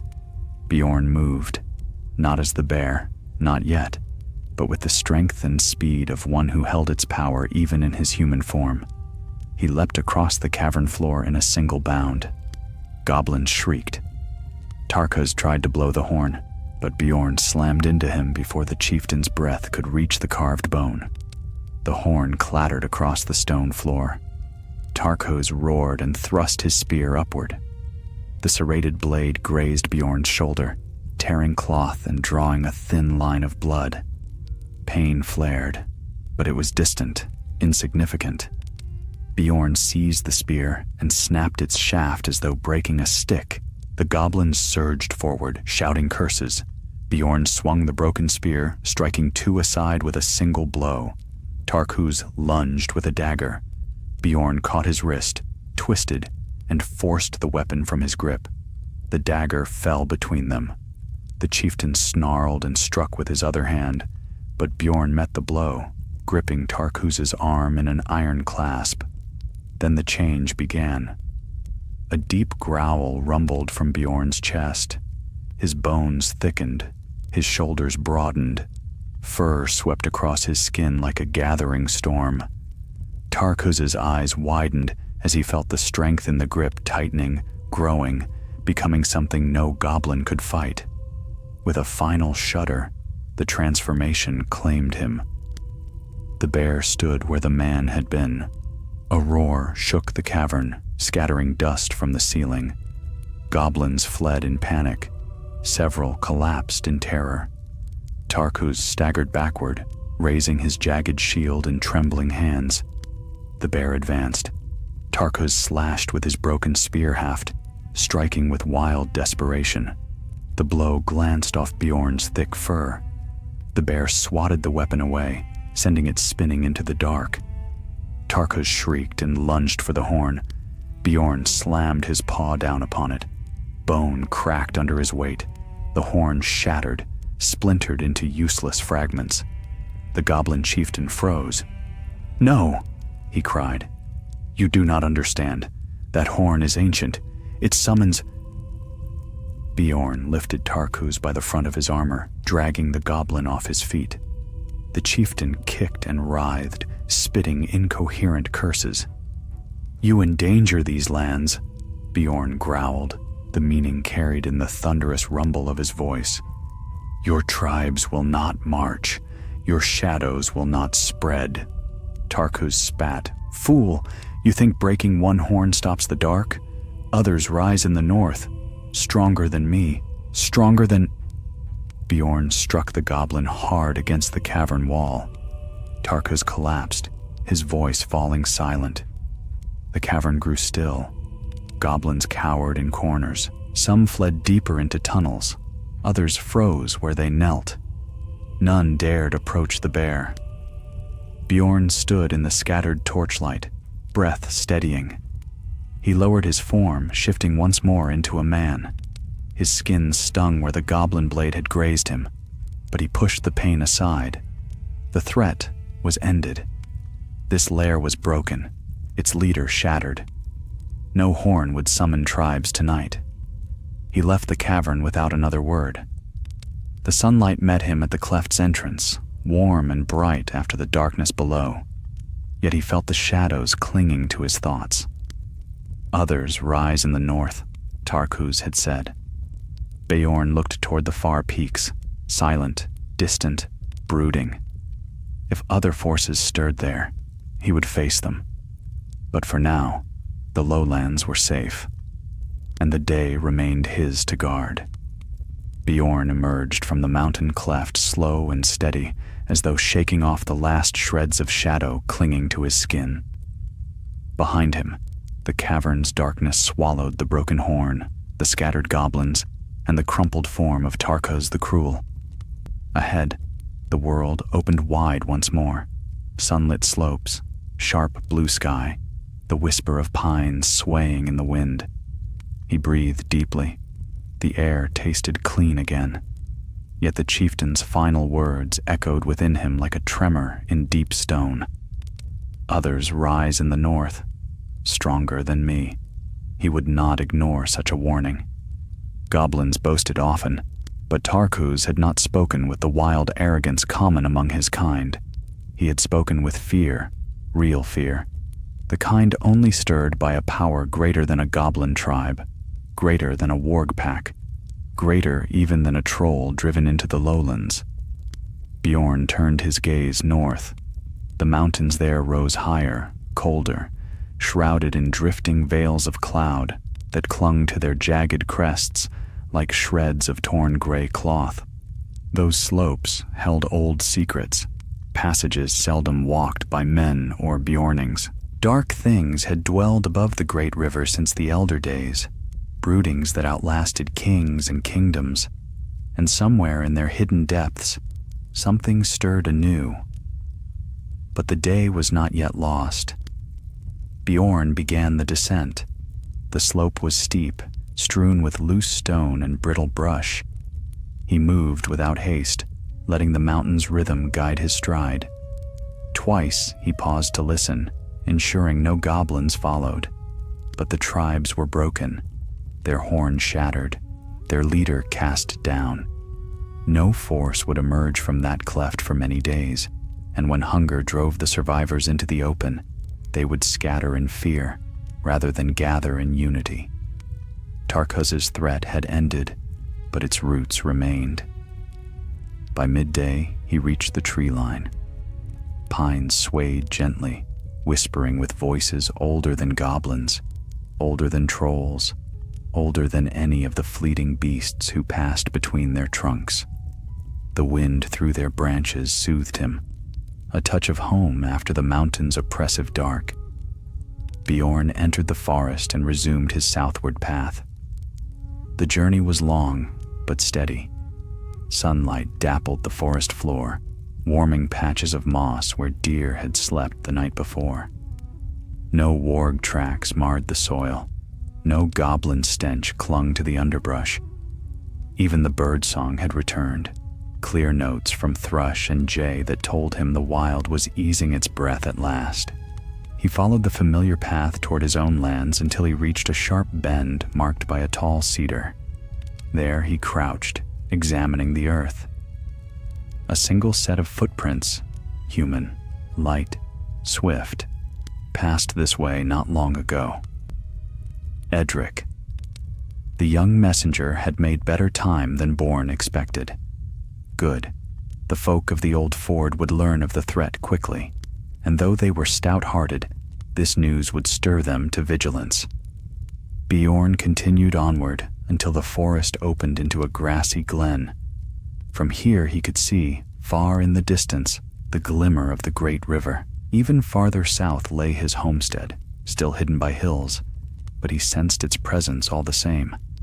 A man's home calls to him even when unseen. But though his heart longed to return, he did not turn his steps toward it. Not yet. He halted in the glen, eyes sweeping the landscape around him. A hush had settled, a true hush, one born not of fear, but of quiet after storm. He closed his eyes briefly and listened. No goblins crept through the bracken, no wolves stalked the shadows, only the wind, only the trees, only the steady heartbeat of the land. Satisfied, he pressed forward. The trail wound beside a shallow stream where the water glittered over smooth stones. He knelt here, washing the dried blood from the shallow cut on his shoulder. It stung little. Goblin blades were cruel but rarely clean, and he knew it would heal before nightfall. His strength lingered always at the edge of his limbs, waiting to knit what wounds the world dared give him. He drank from the stream, cool and refreshing, then rose once more and continued onward. As he walked, he traced the memory of the battle in the cavern, Tarkaz's struggle, the horns shattering, the fear in the goblin's eyes. Yet other memories lingered too. The prisoner, Edric, rescued from a cruel fate. The troll turned to stone at dawn. The crate of armor buried beneath rock. The warg pack broken and scattered. Piece by piece, the threat had been dismantled. Still, caution demanded more. By early afternoon, he reached a ridge overlooking a long valley where horses grazed in peaceful herds. Smoke rose in the far distance, thin lines from the chimneys of Beorning homes. No fires of goblin raids marred the horizon. Good. He descended the ridge and followed the low road that wound toward his own hall. Familiar scents reached him. Oak smoke, honey cakes cooling on wooden boards, the earthy smell of his livestock. But something else greeted him first. A figure stood at his gate. Edric. The young man straightened when he saw Beorn approach, relief softening his features. "You returned," Edric said, stepping forward. "I worried the mountains had taken you." "They did not," Beorn replied. Edric gestured toward the house. "I spoke with the guards at the ford. They prepare now, setting watchers on the high banks, posting scouts in the thickets. None will be taken unawares again." "Good," Beorn said. "The threat is broken, for now." Edric hesitated. "For now?" Beorn looked toward the distant mountains, their peaks crowned in cold cloud. "Tarkuz is defeated, but he served something greater. A shadow moves in the north, perhaps a whisper from the old dark places beneath stone, perhaps a warlord stronger than he. I cannot yet say." Edric swallowed. "Do you fear they will strike again?" Beorn's expression hardened, not in dread, but determination. "Whether they strike or not, I will be ready." The young man nodded slowly. "Then so will the ford." Beorn clapped his shoulder. "Ride home, Edric. Tell your father all is well, and that I will keep watch on the northern hills." "I will," Edric said, bowing once. "May the road be safe beneath your feet." He departed at a swift pace, leaving Beorn alone before his gate. Beorn breathed deeply, taking in the sense of hearth and home. But though his house stood close, though the fields were safe and the day still bright, he did not step inside. Instead, he turned northward once more. He walked past the pasture, past the barn, past the combed fence line. He climbed the tall hill that overlooked the land stretching toward the mountains. There he stood, silent and still, listening to the wind. Far off, too faint for human ears, echoes murmured through the crags. Not horns, not shouts, only the shifting breath of the mountains. But beneath that hush, Beorn sensed a deeper stirring, a waiting, a watching. Others rise in the north. He narrowed his eyes, his breath steady. So be it. He remained upon the hilltop until the sun dipped low. He watched its golden light fade into the first pale silver of night. He watched the moon climb, full and white, casting long shadows across the earth. And when darkness fully claimed the mountains, he descended the hill at last. Tomorrow, he would hunt again. For though this battle had ended, the war for the borders of his realm had only just begun. The following dawn broke cold and pale, the horizon washed in a thin band of gold. Beorn stood upon the threshold of his hall, shoulders squared, gaze fixed northward. He had slept little, for the mountains had whispered through the night, faint murmurs carried on the wind, the kind only a guardian of the wild would heed, Not words, nor horns, nor cries of beasts. Nothing so direct. Rather a shifting presence, an unease beneath the stones, as though the earth itself sensed movement in deep chambers where no sunlight had touched for ages. He stepped into the morning without hesitation. Mist drifted low across the grass. It clung to the ground like faint ghost smoke, curling around his boots as he followed the familiar path toward the river's distant gleam. Birds stirred in the branches above, their calls hesitant at first, then growing bolder as daylight strengthened. He paused near a cluster of wild oaks and placed his palm upon the bark. The tree was steady, rooted deeply. Calm. The land here was unharmed. Good. But safety was never a promise in the wild, only a balance to be kept. Beorn turned away and began the long walk back toward the foothills. He would not wait in his hall for danger to reclaim the shadows. The mountains had stirred, and he must know why. He must find the deeper threat Tarkus had hinted at, this greater rising that the goblin chief had served so fearfully. If he learned nothing else, he would at least quiet the whispers of the stones. The day brightened as he walked. Sunlight streamed between the branches, warming his shoulders, yet with each mile he traveled northward, the air grew cooler, darker, and as he neared the wilder slopes, a faint unease threaded through the wind, something sharp, metallic, ancient. His steps slowed. He reached the ravine where he had earlier found goblin markings carved into the trunks. He approached the nearest tree and brushed its rough surface. The old markings were still there, crude symbols scratched by goblin blades, but another mark had been carved beneath them, a fresh mark, thin, curving, deliberate, not a goblin symbol. Beorn frowned. He leaned closer, tracing the line with the tip of his finger. It was shallow, made by a tool sharper than stone, cleaner than any goblin weapon. One swift stroke, quiet, meaningful. He had seen marks like it before, long ago, during the cold winters when orc bands roamed southward, following nameless commands from the black pits beyond the mountains. Such marks warned smaller tribes to obey, to rally without question, for a mightier hand held them in check, an orc marshal, a war leader, not a goblin upstart like Tarkus, but one who commanded greater loyalty and greater terror. Beorn's jaw tightened. The threat might be far more dangerous than he had believed. He continued deeper. Soon the ravine opened into a knife-edged ridge overlooking a slope of broken stone. Below, the land twisted into a series of narrow gullies where ancient pines grew in thick, tangled clumps.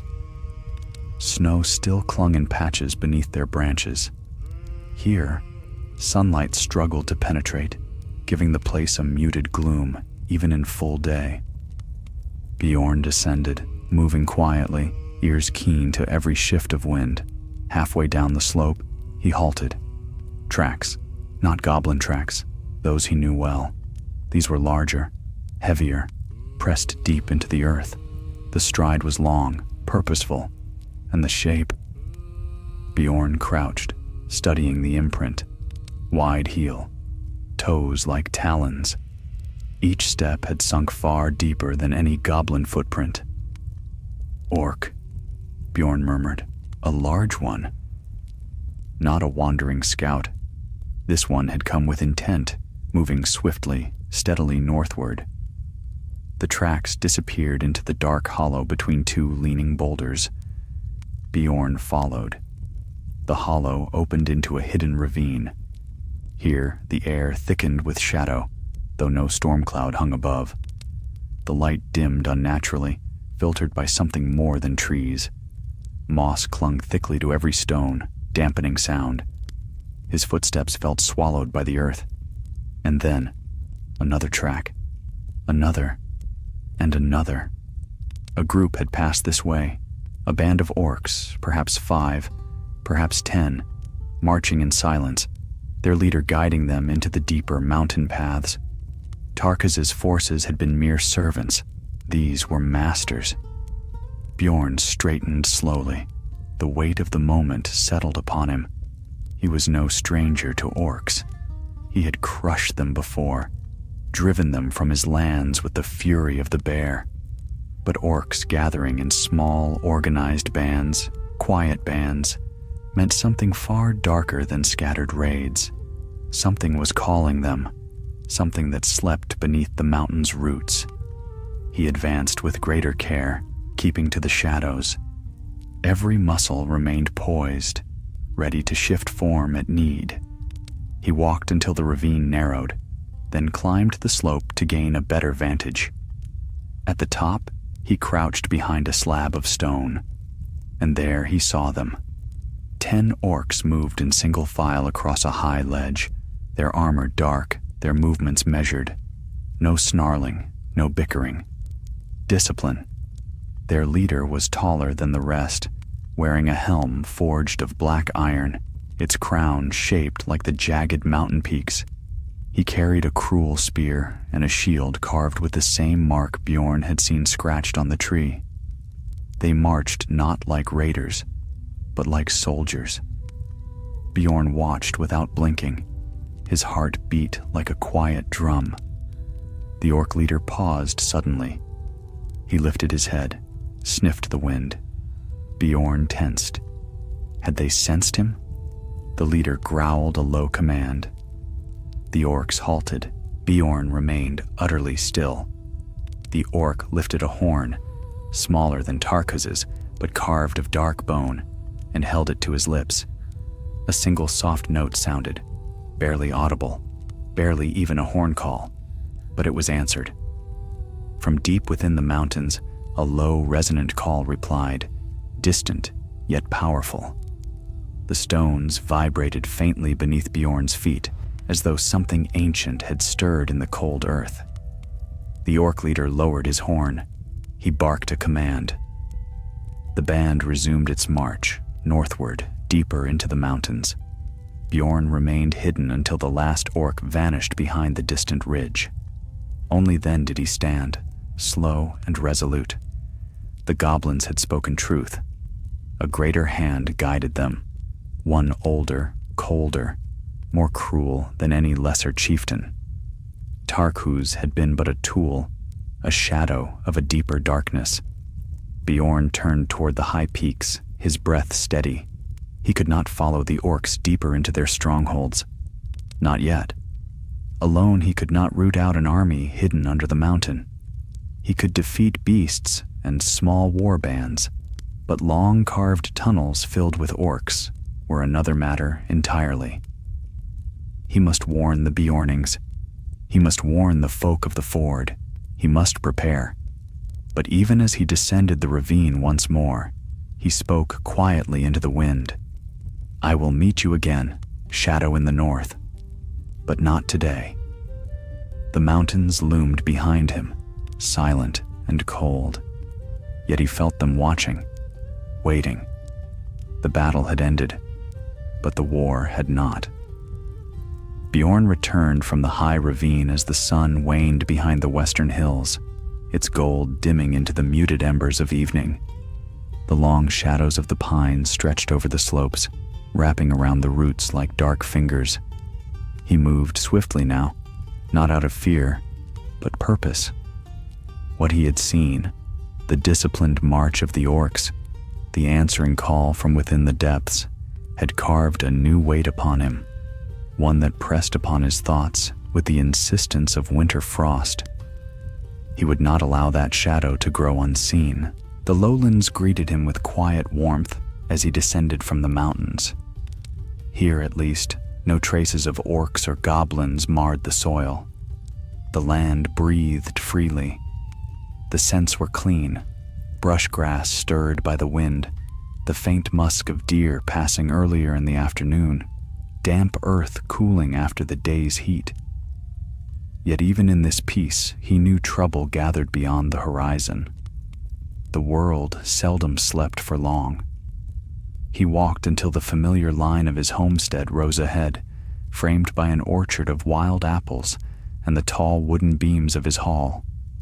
A quiet calm settled over him then, not ease, not complacency, but a steadying of spirit. The burning weight of battle always eased when he reached the place he protected above all others.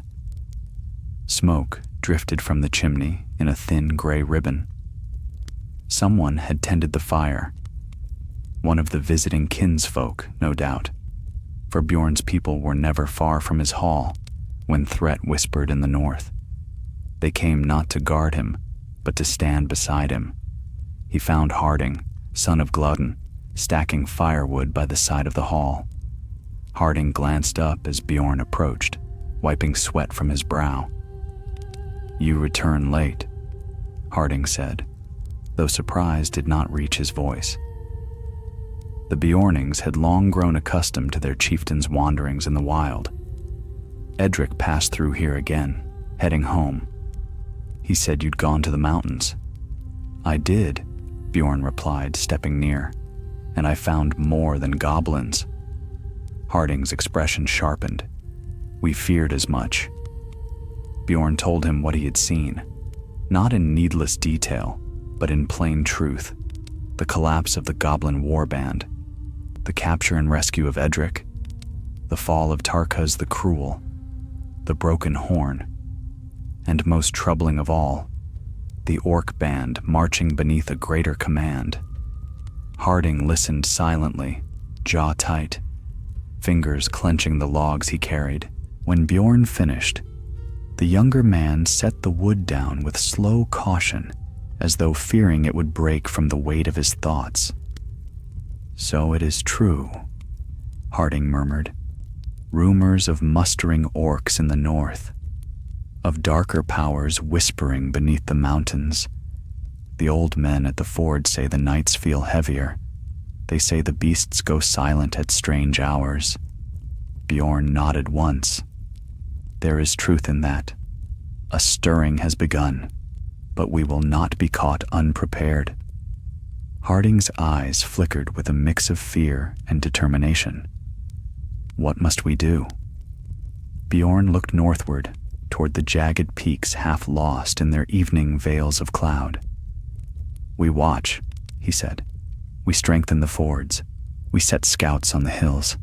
And if an orc band crosses into our lands, we meet them swiftly." "And the greater threat?" Harding asked quietly. Beorn's voice lowered. "That is for me to seek." Harding hesitated. "Alone?" Beorn's gaze softened, not in warmth, but in the stillness of certainty. "There are battles only one of my kind may fight." Harding nodded, accepting this with the quiet respect of one who knew Beorn's nature could not be bent to fear. As the young man carried the last of the wood inside, Beorn lingered outside the hall. He placed one hand upon the thick timber of the doorway, feeling the warmth of the fire within, the steadiness of home, the reassurance that at least here the shadows did not yet reach. But he knew night would fall soon, and with night came whispers. He stepped inside. The hall was lit warmly by firelight, its shadows stretching long across the carved beams. A pot simmered over the hearth. Dried herbs hung from the rafters, brushing against the warm air. 2 hounds lay curled near the fire, lifting their heads to greet him. Beorn sat upon the bench near the long table, silent in the glow of the flames. He felt the cut upon his shoulder tighten as it mended. He felt the weight of the day settle, not as weariness, but as a stone laid into a foundation. Harding ladled stew into a wooden bowl and set it before him. "Eat," he said. "Tomorrow will bring need for strength." Beorn accepted the bowl, though hunger was an afterthought. He ate because it was wise, not because he desired it. When the meal was done, Harding retired to the small cot near the far wall. The hounds settled again. The fire crackled softly. Beorn remained seated, watching, listening. Outside, the wind rose. It hissed through the orchard branches in a long, steady sigh. The sound changed subtly as it traveled down from the mountains, gathering the faintest echoes of distance, scraping stone, shifting snow, the hollow whistle of far caverns. He narrowed his eyes. Not danger tonight, not yet. But something watched. He stood and stepped outside again, letting the cold night wrap around him. Stars pricked the sky like silver shards. The moon hung bright, casting pale light across the fields and the distant river. Beorn walked to the crest of the hill where he had stood the night before. The land spread vast and silent beneath him. He breathed deep, letting the sense of grass and soil and river fill him. Then he looked north. Dark peaks clawed at the sky, unmoved and unbroken. But beneath their stillness, Beorn sensed motion, like a sleeping beast shifting in its slumber. He spoke softly into the wind, his voice steady as stone. "You will not cross my borders, not while I draw breath." The wind answered only with its restless murmur. Beorn stood a long while upon the hill, watching the mountains as night stretched across the land. He felt neither fear nor doubt, only readiness, only resolve. He descended the hill just as the moon reached its highest point. Tomorrow, he would hunt again. But tonight, he kept watch, not as a man seeking rest, but as a guardian standing before the first tremor of a storm.